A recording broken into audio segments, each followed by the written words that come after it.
Welcome to star kitchen சமையல். இன்றைக்கி நம்ம பார்க்க போகிறது ரொம்பவே சூப்பரான ஒரு ஸ்வீட் ரெசிபி தாங்க பார்க்க போகிறோம். அதை பார்க்குறதுக்கு முன்னாடி நம்ம சேனல் லைக் பண்ணுங்கள், ஷேர் பண்ணுங்கள், கமெண்ட் பண்ணுங்கள், சப்ஸ்கிரைப் பண்ணுங்கள், கூடவே இருக்க பெல் பட்டனையும் ப்ரெஸ் பண்ண மறக்காதீங்க. இன்றைக்கி நம்ம பார்க்க போகிறது வீட்டில் இருக்கக்கூடிய பொருட்களை வச்சு வெறும் 10 நிமிஷத்தில் செய்யக்கூடிய சூப்பரான ஒரு ஸ்வீட் ரெசிபி தாங்க செய்ய போகிறோம். அதுக்கு தேவையான பொருட்கள் என்னென்னு பார்க்கலாம். ஃபஸ்ட்டு ஒரு மிக்ஸி ஜார் வச்சுக்கோங்க. மிக்ஸி ஜாரில் 1.5 கப் அளவுக்கு கோதுமை மாவு சேர்த்துக்கோங்க. இப்போ நான் 1.5 கப் அளவுக்கு கோதுமை மாவு எடுத்துக்கிட்டேன்.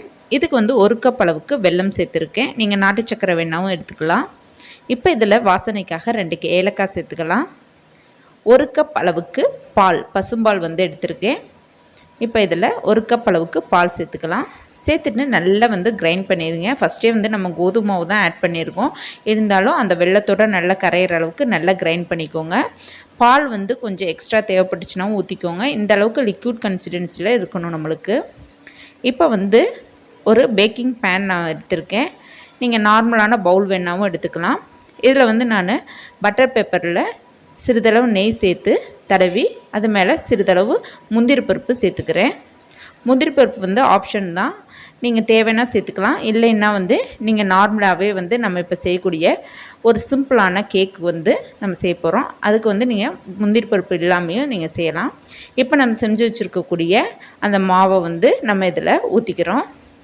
பார்த்திங்கன்னா உங்களுக்கே தெரியுதா, நல்லா மாவு நல்ல லிக்விட் கன்சிஸ்டன்சியில் இருக்கணும். ரொம்ப திக்காகவும் இருக்கக்கூடாது, ரொம்ப தண்ணியாகவும் இருக்கக்கூடாது, மீடியமான லெவலில் இருக்கணும். நல்லா மாவை ஊற்றுனதுக்கப்புறம் அதில் எந்த பபுள்ஸும் இல்லாத அளவுக்கு நல்லா லைட்டாக தட்டி விட்டுக்கோங்க மாவை. இப்போ இதை நம்ம ஸ்டீமில் தான் வேக வைக்க போகிறோம். இப்போ நான் குக்கரில் ஒரு 2 கப் அளவுக்கு தண்ணி சேர்த்துட்டு ஒரு லிட் போட்டு வச்சுருக்கேன். அதில் நம்ம எடுத்து வச்சுருக்கக்கூடிய மாவையும் நம்ம சேர்த்துக்கலாம். சேர்த்துட்டு மேலே ஒரு லிட் போட்டு மூடிட்டு அதுக்கப்புறம் நீங்கள் குக்கர் மூடியை போட்டு மூடி வைங்க. ஏன்னா குக்கர் மூடியில் இருக்கக்கூடிய தண்ணி அந்த கேக்குள்ளார போயிடக்கூடாது. அதுக்காக தான். ஒரு 8 to 10 மினிட்ஸ் ஆனால் போதும். நம்மளுடைய சூப்பரான சுவையான ரொம்பவே சாஃப்டான கேக் ரெடி ஆயிரும். வீட்டில் இருக்கக்கூடிய பொருட்களை வச்சு ரொம்ப சிம்பிளாக ஒரு 10 மினிட்ஸில் குழந்தைங்களுக்கு சூப்பரான ரொம்பவே ஹெல்த்தியான ஒரு கேக் செஞ்சிடலாங்க. இப்போ நான் பட்டர் பேப்பரை தனியாக எடுத்துகிட்டு மேலே தேங்காய் துருவல் தூவி நீங்கள் கட் பண்ணி கொடுத்தீங்கன்னா குழந்தைங்கள்லாம் ரொம்ப விரும்பி சாப்பிடுவாங்க.